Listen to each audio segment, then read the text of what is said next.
and welcome back to Bookish Theories. In today's video, I would like to talk about ENHYPEN's intro, The Invitation, focusing on a little breakdown and analysis of the lyrics and the music video, what it can tell us about the upcoming comeback, and how the hype concept is connected with all of that. Now, Intro The Invitation is a song that in many respects can be considered as a direct sequel to the events that took place in both Outro Cross the Line and the boys' performance at Mama 2020. If in the outro we saw ENHYPEN walking through the woods of questions and eventually crossing the border to their new world, back in Mama we saw that this journey actually continued with an invitation welcoming the boys into this world and comparing it to a carnival where order is overthrown. Much like what the outro foreshadowed, this is a reality where up is down and down is up and life is mixed with death, and even if for now we still don't know who sent this invitation, the animation that we saw back in that video implied that the message was sent by the vampire version of the boys, which are entities that exist in the deepest recesses of their imagination and that essentially come to life the moment ENHYPEN cross the border between fantasy and reality. If in Border Day 1 the boys crossed the border and woke up in a new reality, Border Carnival seems to be dealing with the aftermath of this event and ENHYPEN's first experience in a world where everything is mixed together. So by all accounts, this means that the boys accepted the invitation that was sent to them, and the carnival will largely revolve around them navigating this new world that they found themselves in. Now, if we take a look at the song, the first reaction that ENHYPEN has here seems to be a very positive one, because after beating the door of this flipped world, the boys tell us that they feel like in paradise. After responding to the invitation and arriving to the carnival of the dazzling night, the voice that called them from the other side welcomes them inside of his castle and encourages them to take everything that they want, but as seductive as this invitation might sound, the lyrics also tell us that the dizzying flicker is a light that blinds and deceives. Now, right off the bat, this is very suspicious, because if we go back and take a look at the song Flicker, back then the flicker was a signal used by two individuals to communicate with each other at a long distance. As the lyrics told us, the flicker was a little light that connected a world out of line, but now this flicker has become a light that blinds and deceives, so if we consider it as the very first signal that attracted the boys to cross the border, this means that the entity that sent them the signal is actually deceiving them with a lie. Now, this idea is also reinforced in Given and Taken, because back then the boys were blinded and burned by the light of their new sun, and even if those lines might be interpreted as them crossing the border, turning into vampires and being burned by the sun because of that, the lyrics also imply an underlying sense of deceit. This is because those lines were actually a reference to Shakespeare's sonnet 148, and in that poem Shakespeare actually talked about the way love is able to blind people's judgment and hide the truth from their sight. You see, in the poem, Shakespeare addresses a beautiful young boy who is deceived by the love of a dangerous woman and falls into temptation because his judgment is blinded by lust. So if we compare the subject of this poem to the concept portrayed in the songs, this means that just like the boy in the poem, ENHYPEN might be blinded by the light of their dream and fall into temptation because of that.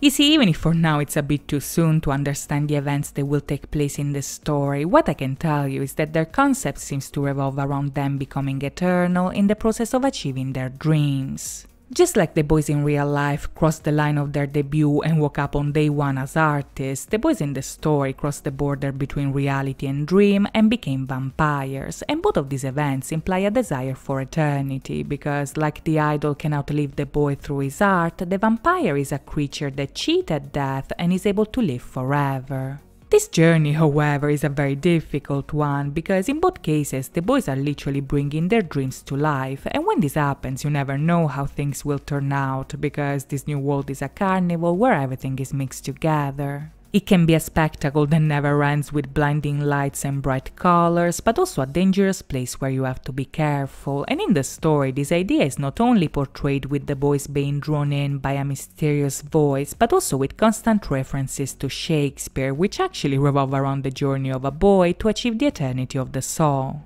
Now, since this is a very difficult topic, I'm actually preparing a separate video that will come out right after this one, and that will talk about all the Shakespeare references that they included in Border Day 1, but on a general level, the album mentioned 3 different works in 3 different songs. In Intro Walk the Line, for instance, the song referenced Sonnet 11, which is a poem where Shakespeare talks about the beauty of a boy and his intention of making it eternal with his own art. In Given and Taken, on the other hand, they reference Sonnet 148 and Hamlet, the first of which talking about the corruption of the boy through lust, while the second discussing Hamlet's decision to be or not to be, which in the song is compared to ENHYPEN's choice to cross the border or not. In Outro Cross the Line, instead, ENHYPEN mentioned two different passages from Hamlet, the first of which talking about a young man leaving for a journey to another land, while the second exploring the uncertainty that a life-changing journey can actually entail. Now, if we consider all these references put together, Border Day 1 essentially tells us the story of a group of beautiful boys in their quest to achieve eternity who decide to embark on a journey towards a new world because they are tempted by the blinding light of a dream.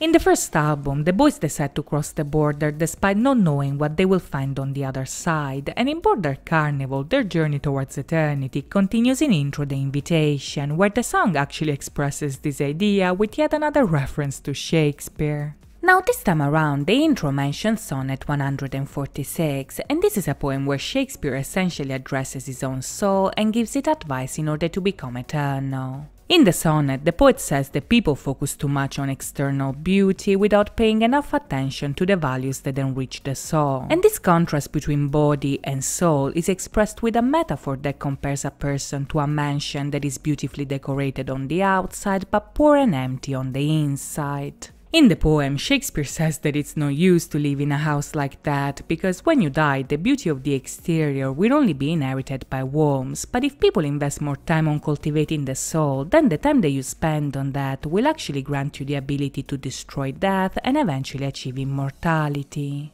Now, if this concept wasn't complex enough, Shakespeare actually explains this message with a financial metaphor, so hear me out for a second because it's important to understand the song. You see, what the poet says here is that in order to escape these rebel powers, that is, the bodies that all of us want to make beautiful, we can actually buy terms divine by selling hours of dross. This means that in order to buy long periods of divine time, that is, the eternity of the soul, we first need to sell hours of rubbish, which is the time that we spend on caring about the external beauty that we're gonna lose anyway. This process can feed the soul and make the body lose its value, so when death comes, the soul can feed on it like death feeds on man, meaning that by following these rules, we can literally destroy death and avoid damnation. Since back in the day the body was considered as a catalyst for the corruption of the soul, if we abandon the body to focus on the soul itself becomes too powerful to be touched. So as the final line tells us, once death is dead, we can no longer die and the soul can ascend to eternal life.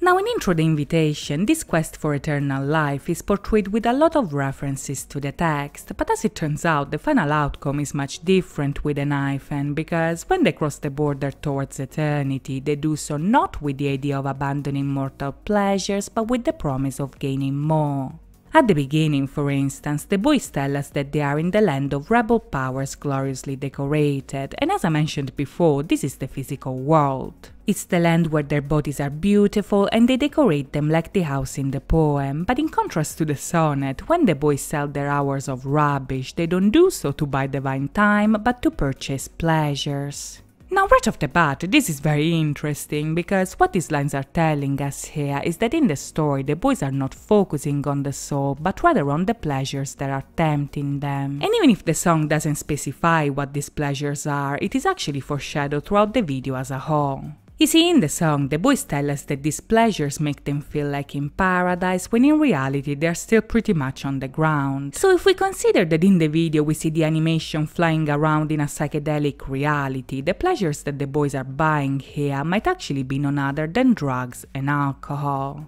If we take a look at the hype version, for instance, the boys are obviously intoxicated and their bodies are heavily decorated with makeup, stickers and jewels. We see a lot of food which is meant to feed the body, we see them passing around a bottle of what looks like cough syrup, and in the background we can even see a green drink that looks like absinthe, which is a spirit that is known for giving hallucinations. This might imply that when the boys cross the border, this experience can actually be compared to a person literally getting hyped on substances that makes them feel like in paradise. And this idea would actually be a perfect fit for the gothic concept they have going on, because back in the 19th century, artists used drugs and alcohol to literally go beyond themselves and explore the world of fantasy. You see, when you are intoxicated, the boundary between dream and reality becomes very thin. Your body's still on Earth, but your mind travels somewhere else, so it's no surprise that when they are in this state, the boys hear a voice calling them, because their intoxication essentially allowed the two sides of the border to merge together. As the song tells us, when ENHYPEN hear the invitation calling them, they do not hesitate to beat the door of this flipped world, because they were brought here by fate. This is their journey into the unknown, it's their first experience with the other side, and the confusion that they feel in this carnival is compared to the intoxication of a person who gets hyped for the first time. Now, in the hype concept, this idea is also reinforced by what is taking place in the pictures, because if you look closely, the entire concept actually revolves around a birthday party. Like in Given and Taken, the boys woke up on day 1, the hype literally marks the birth of a new side of them that is coming to the surface through temptation. So instead of a happy birthday, this is a bloody birthday, because by crossing the border, they are achieving eternity by becoming vampires. This is why they go from eating food to literally eating body parts. Just like in the poem The Soul Feeds on Death like Death Feeds on Man, ENHYPEN go from eating food to eating the dead, and by doing so they become immortal, because, like the song says, death wants that, there's no dying then. As the lyrics say, this harvest can be a feast of light or a festival of blood, but in the carnival there is no distinction between the two, because time harmonizes laughs and screams. Just like the carnival is a place where life is mixed with death, the other side is a place where good and evil merge together. So even if the boys feel like they are going up, that is, they feel like in paradise, in reality they are actually going down, meaning that they are giving in to temptation. Now, the idea that hype is meant to represent the boys crossing the border here is also reinforced in Jake's film, because if you look closely, his face is overlapped with a skull. This could be a reference to Hamlet's To Be or Not to Be, and this is because in the play, the actor usually performs the speech holding a skull as he decides whether to cross the border of death or stay among the living. As I said before, in both Given and Taken and Outro Cross the Line, that speech was used to present the boys' decision to cross the border and the uncertainty that this journey actually implies, so it would make sense that it's referenced in hype as well, because the hype here is meant to represent the exact same moment in the story. Now, another interesting detail that can be found in this version is actually the role that Sunghoon is playing in all of this mess. As I mentioned in my video about Let Me In, Sunghoon is very suspicious, because if in that video he was the first one to find the entrance to the other side, back in Mama he was also the first one to walk through the door and the person that cracked the egg that contained this new world. This could imply that Sunghoon is the main tempter of the story and the one that leads the others to fall into temptation, and this idea is also reinforced in hype, because out of all the members, his body is the most decorated and therefore the one that is most associated to the pleasures that are mentioned in the song. As you can see from the picture, Sunghoon is the one connected to the hyphen, he is the one connected to the border between one side and the other, but is also the one associated to the grapes, which is a fruit that is linked to the harvest that is mentioned in the intro. If in the song the carnival is a harvest that could either be a feast of light or a festival of blood, Sunghoon is the one who is eating the result of this harvest. And this means that he could either be the vampire who turns the others or the boy who tempts the others in order to cross the border to eternity.